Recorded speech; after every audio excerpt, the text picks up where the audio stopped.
Hey everyone, welcome back to Work It Daily. Today's Wednesday, which means it's office hours here on our YouTube channel. Great to have you all here. My name's JT. For the next 30 minutes, I'm going to answer your questions related to job search and career advice, if I can. All you need to do is put your question in the chat, which when I'm not looking at you, I'm looking over here. The secret is to make sure that you put the word question in all caps beforehand. That way I can pick your question out of the crowd. And the one thing I do need to tell you is that I cannot guarantee that I can answer every question. They go really fast here, so I just grab the questions that I see. If you want each and every one of your personal career and job search questions answered by a trained professional, then your solution is to join us at Work It Daily. And if you don't know what we are, if this is your first time subscribing or checking us out, I really hope you take a second or two, because we are the #1 online career coaching platform that is affordable and accessible. And you'll hear more about that and even get a special offer for today by attending office hours, okay? All right, so enough on the public service announcement. Let's get down to the good stuff of answering some questions. First one that's up on the screen for me is from Lim Z. What is the best way to overcome the have you managed people requirement? I've had a direct report in the past, but mostly dotted line reports and lots of cross-functional team management. Ooh, that is a trick question. So the first thing I'm going to do here is armchair quarterback this and say that any of you out there that are thinking about career growth, know that being able to manage people is a huge plus. It's a huge asset. So if you're ever at a job where there's the possibility to get promoted from within to manage or lead people, you should take that opportunity. And the reason I say that is because this is the situation that Lim is now dealing with. When you have a lot of individual contributor roles, or roles where maybe you had dotted line reporting, that's great, but no one's ever going to equate that to the direct experience of having managed a group of people. So my advice would be to get into a position where you can grow and get promoted into a managerial role where you're actually managing direct reports, multiple direct reports.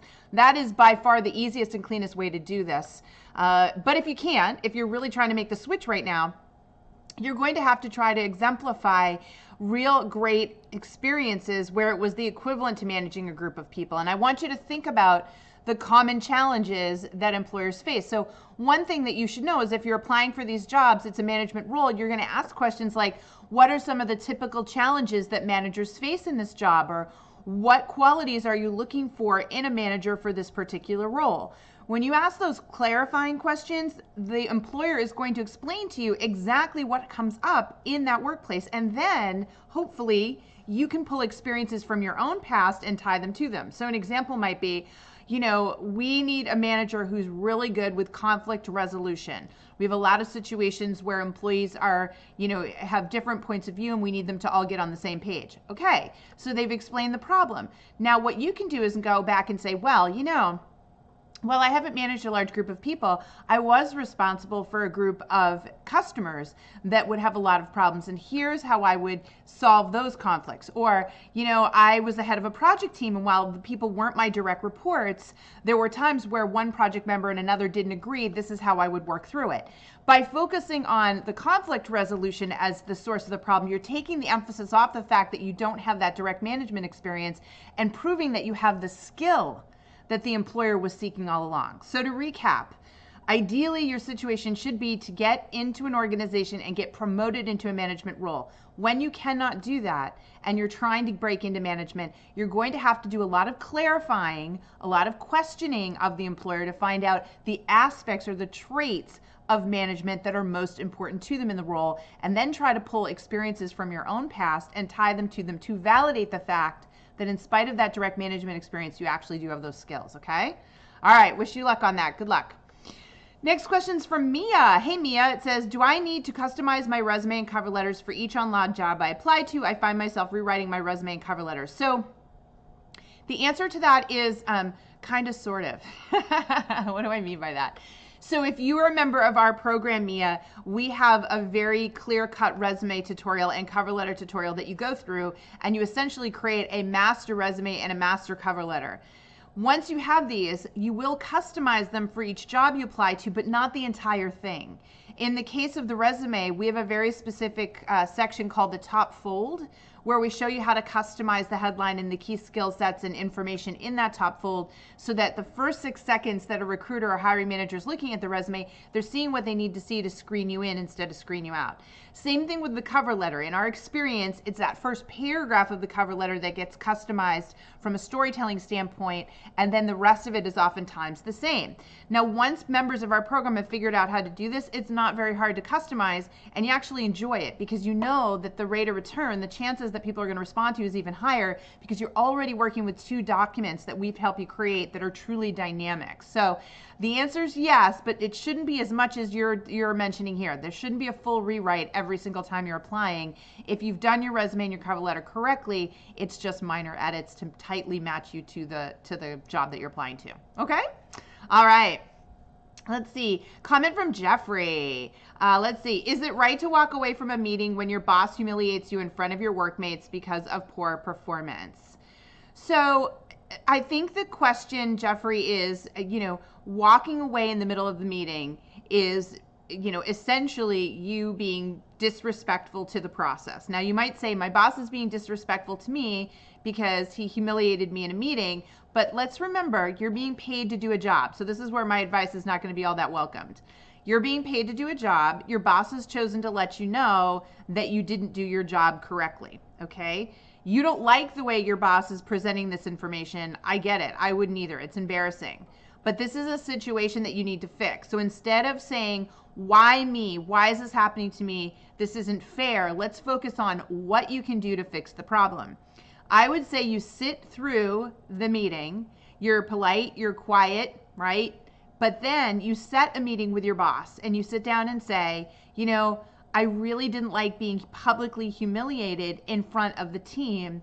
What can we do to make sure that that doesn't happen again? What can I do to make sure that doesn't happen again? How can we work together so that you can let me know if you feel I'm underperforming before it comes to the point that you tell it in front of everybody in the organization, which was really embarrassing to me. How can we work through this together? And you're going to get some feedback on, maybe communicating sooner that there are problems, or keeping people informed, or making sure that you're doing certain procedures right. Be ready with open ears to get the feedback, but ultimately know that you're trying to work towards the solution of not having this happen again. Now, I can say all that to you, Jeffrey, and maybe this is just a situation where you have an uncompromising boss who likes to bully, likes to yell, that this is never going to change. So my theory here is you do what I said with the what, but if it happens again, in spite of you trying to fix it, if there becomes a pattern where this is how this boss operates, then you need to recognize this might never change. You've tried, it's not working, and then I would look for a new job because this is clearly not the type of environment you want to be in. So first step, try to work through it, look at what you can do. Second step, if it continues in spite of that effort, it's time to move on. All righty. What else do we have here? I see a question from Evelyn. Evelyn says, does Work It Daily or even networking work for those who are done or almost done with college? I'm just entering college at 25 years old and I would like to prepare. So I think the question is, I'm just entering college at 25. Okay. So yeah, I think that the question is whether it works, and I'm going to say yes. I want you to think of it this way.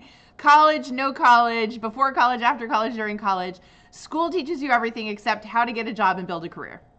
That's not what they're there to do. People go and they study majors in college, but show me one place where you can get an undergraduate or graduate degree in career planning or in job search planning, unless you're becoming a counselor. My point is, this is not a skill set that we get developed. Unfortunately, it's a very important skill set these days, especially with the fact that every job is temporary. So yes, we work for everyone at every stage. There's a set of skills that you need to learn and understand about job search and career development that most people don't possess. And that's why we have the mantra at Work It Daily. First of all, everyone that's sitting here today, there's hundreds of you, I can see by the head count. You should reach around right now, pat yourself on the back. The mere fact that you had the self-awareness to attend a live office hours on career help and job search advice means you're an open learner. Means you look to grow. You're not set in your ways and you're not limited. And so understanding that about yourself means you also know that if you just work at it every day, if you were to carve out 10 or 15 minutes a day to work on your career, whether it's inside Work It Daily, because that's what we designed it to do, or somewhere else, you are going to advance. That is the truth. But the majority of people don't do that. A lot of people finish college and say, I never want to read another book again. I never want to have to study again.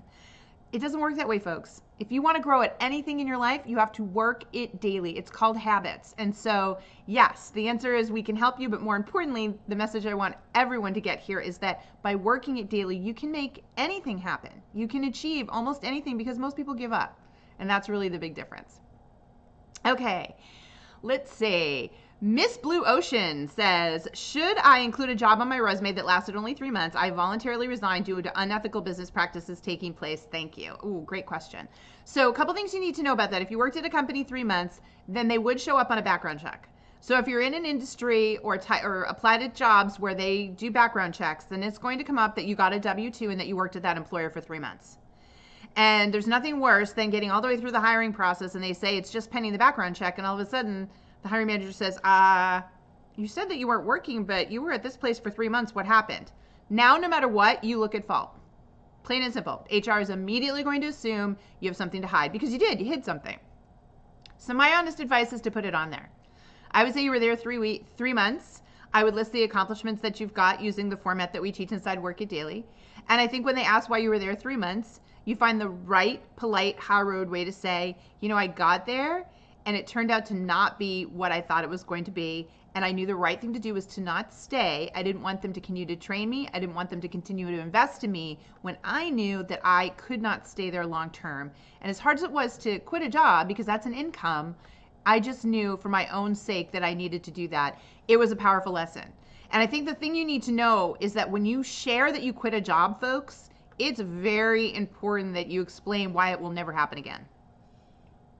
Because the moment an employer hears that when the going got tough, you got going, meaning you left, they're going to assume, well, gee, the moment something bad happens here, are you going to quit us too? So you really have to reassure them that, hey, this was a once in a lifetime thing. I learned a huge lesson from this. I really learned that I needed to pay more attention in the hiring process, ask very specific questions, and make sure that I have clear expectations. I don't expect any employee to be perfect. I know that it's work, but this was a very unique case. It's never happened to me before, and I'm going to make sure that it never happens to me again. And that's why I'm so excited to be working for you, because I can tell you right now, just based on that previous experience, it gets me even more excited about working for you because you really check all the boxes of the things that were not represented properly at my last employer. So you're going to tie it all the way back to them and how excited you are to be there, but most importantly, how you're going to make sure this never happens again, folks, because I'm telling you, anytime we hear somebody up and quit a job without another job to back it up, we're immediately wondering why. Was it so bad, or was it you just couldn't hack it? And that's the thing that hiring managers have to consider, HR and recruiters have to consider. So you have to have a very good answer for that, okay? That's why I always tell people, don't quit unless you absolutely have to. I know if it's unethical, if it's difficult, we can't change it now, so you know what to do. But going forward, always try to find another job before you quit a job, folks, because it's difficult to explain. Okay, let's see. Nancy says, if a job you applied to had 2 interviews for and has been put on hold until April, when should you send a follow-up note to get in front of the hiring manager?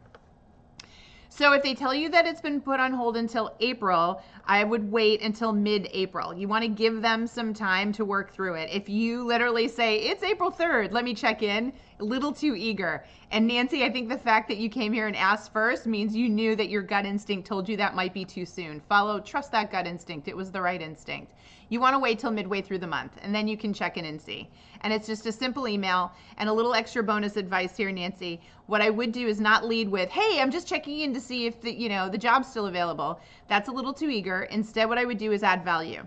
So find a great article or video, something that you know they'd be interested in based on the interviews that you had, and send it to them and say, I came across this. I thought of all of you. I thought of our conversations. I know the job's on hold. Please let me know if anything changes. I'd love to still be considered. Boom. All right. So just accept what it is and add some value, and you should be in good shape. Okay. All right. Let's see. Questions. So while I stop here, just a little friendly reminder, folks, that if you haven't seen it already, we have a special discount code for those of you participating today. If you're somebody that's been coming to office hours every week, getting a question answered occasionally, and wondering, should I join? Now's the time. Come join us and see the power of having a career coach in your back pocket. It's pretty awesome. Okay. All right, let's see. What other questions do we have here? Fua says, from your perspective, how much weight does online assessments and personality tests play in hiring decisions? Well, I can tell you that if an employer is utilizing one of these tests, they're spending good money on them, so therefore they're going to use them. So in their particular situation, it will have an impact. Now, have I seen companies that, in spite of a personality test that doesn't match, hire? They do, but it's rare. Normally, most companies are going to adhere to whatever they got in the results because their company is forcing them to, because again, they're spending huge amounts of dollars on implementing these personality tests. So my advice to you is you can always research these tests online, find out the name of the test prior to taking it, do your homework online. I would also encourage you to go over to the company's Glassdoor page and look at the tab on interviewing at that employer.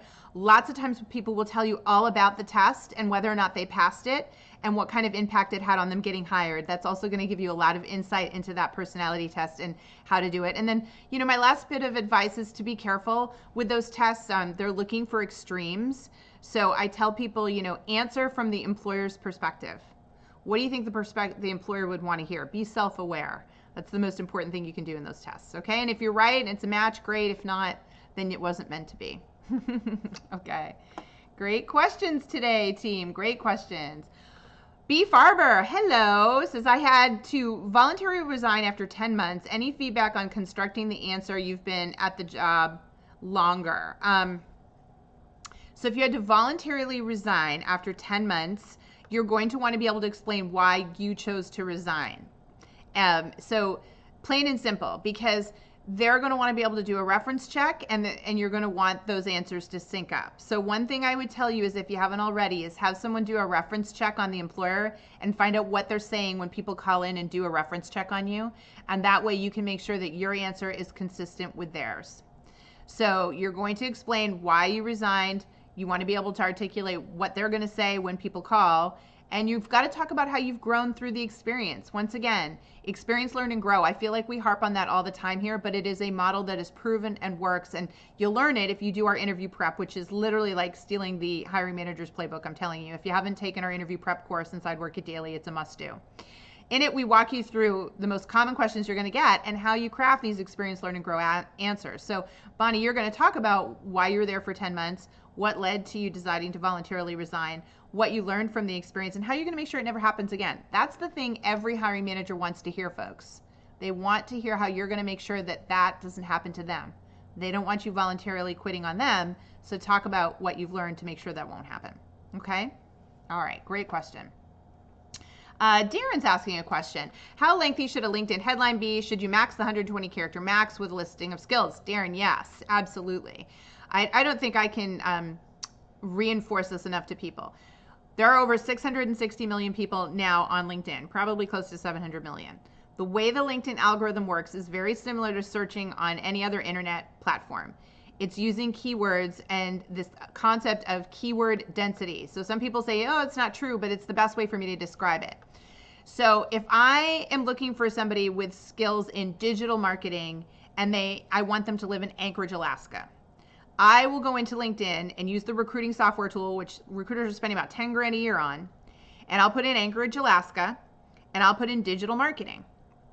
What it will do is sort through the candidates and look for candidates that have that key skill set. So they've got skills and endorsements. It's in their work history. But most importantly, is it in their headline?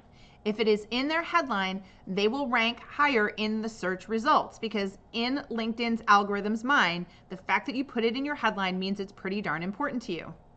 So choosing the right 5 or 6 key skill sets that recruiters are searching heavily on for your skill set is what you want to get in your headline, and you want to maximize and use every character that you can.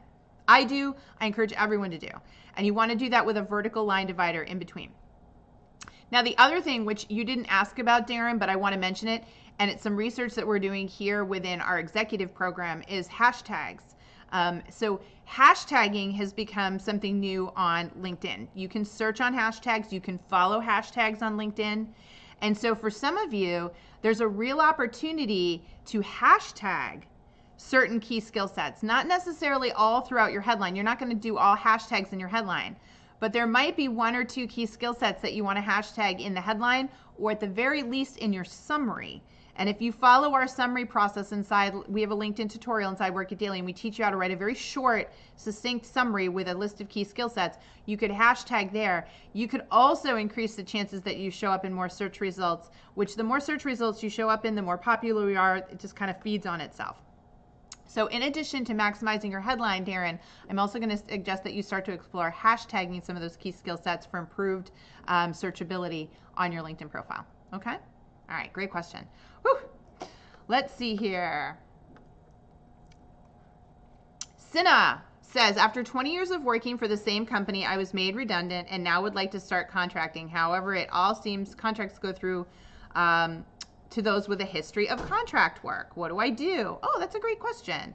So what I would suggest you do, first of all, is sign up with some of the staffing agencies that are placing contractors. So do your homework and find out where some of them started. And I would try to set a meeting and say, after 20 years, I'm looking at getting into contracting. Can, we talk? What you want to do is research the best ones for your skill set. You don't want to apply to every staffing agency out there, because once you do that, then they all know that you're at all of them and nobody wants to place you. So do your homework. In fact, ask some contractors. I would make a bucket list of contractors. Find 10 contractors that are doing the contracting that you want to do, and ask them how they got started, what agencies they use, what agencies have been coming to them with good opportunities. You should be able to ferret that out. And then I would go ahead and see if you can't work with 1 or 2 of them to start. And the other thing that you want to do is build that network with existing contractors, because a lot of times they get contracted or contacted for jobs and they're on assignment already, or the assignment doesn't sound attractive to them.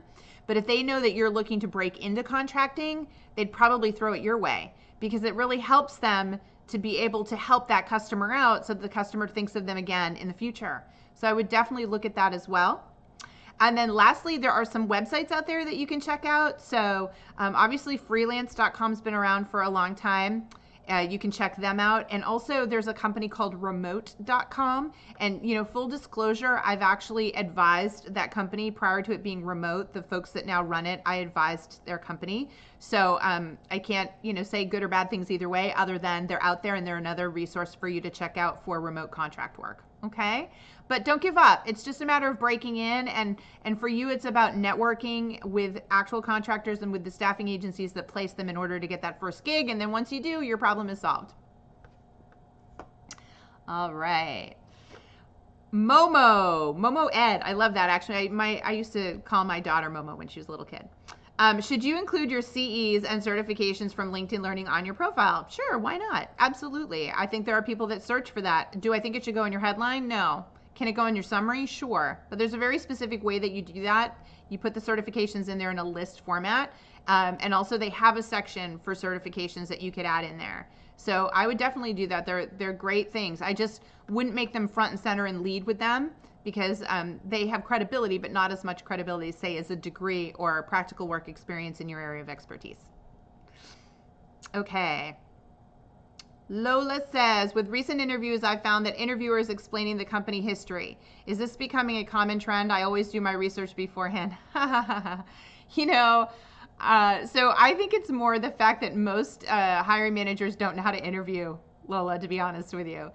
They don't, in the same way there's no course that we all take in job search, the majority of hiring managers have never been properly trained in interview techniques. And so they get in there and they do what was done to them in a former life. And they fill time by telling you the company story and feeling like they need to fill the void for you. So you just need to smile and nod. And what you can say at some point in time is, oh, I did my homework on you and I read about that. Or, I saw that when I was researching your company on the internet. So you can add in some things to validate what they're saying. But if a hiring manager is really intent on telling you the story, just go with it. Okay, smile and nod and be enthusiastic. But it does happen, and it's usually because they're not all that skilled. Kristen says, is job hopping still a thing that impedes careers or interviews? Do employers value loyalty or varied experience? Oh, great question, Kristen. The answer, of course, is it depends, which is not the answer that you were looking for. So most jobs last about 18 months to 2 years. So you do see people moving from place to place. But I do think that historically what we're looking for is career progression. So if you were moving every few years, but the job title was growing each and every time, or where you were going, let's say you started someplace and it was maybe smaller, and then you moved to a larger, better, well-known organization, and then you moved to a higher level position and a higher level position, they're not going to have as much of an issue with that. If I see that you've been job jumping and your job title isn't changing, you're essentially plateauing in my mind. That becomes a concern. So my advice to anybody out there is to think about your career from a progression standpoint. How do I want to be more skilled in 2 years? How do I want to create more value in 2 years? What does that job title look like? What does that position look like? How do I go after that position? And most importantly, is that possible within the company that I'm in? Because the best way to job jump is within the same company. To be able to say that I was there 6 or 8 years, but I changed jobs every 2 years or every 18 months, that's fantastic. People love that. Means you were a versatile player, means you were appreciated, you were valued, and you were moved throughout the company. So that type of job jumping is never questioned. Job jumping where we see progression in the title, we see you getting higher and higher and higher, that's never an issue. Job jumping where the job title doesn't change and it just moves over and over again, that's a red flag to employers and to recruiters, okay? All right. Great question, by the way. Let's see. What are the best search options for industry-specific recruiters? That's a great question. I personally would tell you to use a free website that we mention here all the time called recruitin.net. So it's the word recruit, then IN, all one word, recruitin.net. It's a website that will let you search by industry and by job title, and it will give you a list of LinkedIn profiles. So in your case, you would search industry, you would search recruiter for the job title, and you would see what would come up. And you can add in more criteria too. You can even start to look for specific companies, certain industries or agencies, and find them. It takes a little searching, but once you find that, then you can reach out to them. You can customize the connection request and get in touch. But that's probably the single best way I've seen people be able to identify those. Jennifer says, I was in a CSR leadership for several years. I have had no luck finding a remote position.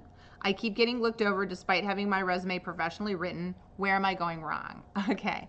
So Jennifer, I don't know enough about your job search right now, but based on what I'm reading here, it sounds like you're applying to a lot of places online and you're not getting any response. If that's the case, the reality is that's you and everybody else. Less than 3% of people ever get contacted for jobs that they apply to online, especially when you're talking about remote work.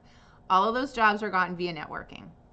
You need a very targeted bucket list of employers that you know hire for your skill set and that you know you want to work for and you know why you want to work for them.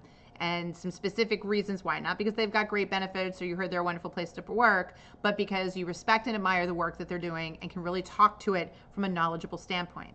Now, once you've got that list, and this is what we teach you in our job search plan, then your job is to craft resumes and cover letters that are disruptive and that you will work to get in the actual hands of people at the company in order to get noticed. It may sound like a lot of work, but let me tell you something. It is far less work than the work that I see people doing every day where they sit there and get blurry-eyed looking for jobs that they try to fit themselves into, spending hours filling out online applications and then feeling completely defeated and depressed and unworthy when they don't hear anything back. We want you to conduct a proactive job search because it makes you feel in control.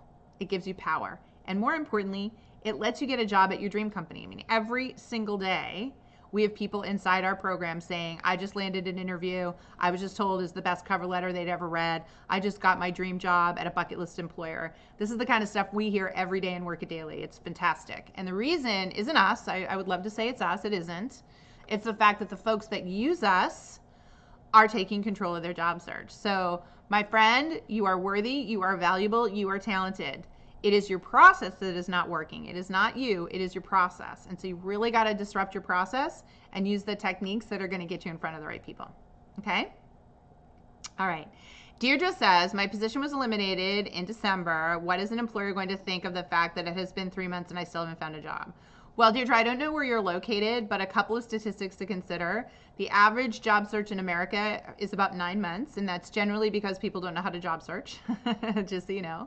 The other statistic that's pretty staggering is that for every $10,000 that you want to make over $40,000 a year, you need to add another month to your job search. So, you know, job search can take, in our program, for example, we've seen people anywhere from 2 months to 6 months. But if you're looking for a job that's paying $70,000, $80,000, $90,000, then those jobs aren't a dime a dozen.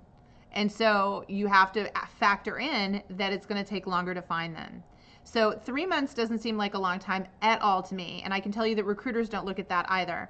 Historically, research shows after about the 6-month mark is the first signs of hesitation that recruiters have about, gee, why have you been out of work?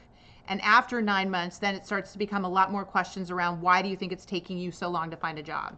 So you're clearly not even there yet. You got another 3 months, no problem. And depending on the skill level that you're at and the amount of salary you're looking to make, that really could vary. That's why, no one can ever tell you or guarantee you that you're going to get hired in 30 days or in 60 days. We can't do it. Nobody can do it because each one of you is so incredibly different. Now, that being said, what you can control is how you are going about this job search process. Are you being efficient? Are you being proactive? Do you have a plan? Do you have a bucket list? Is your resume designed to be 6-second worthy? Are your cover letters disruptive? Is your LinkedIn profile keyword optimized? Is your interview prep done? Do you have the answers to behavioral questions?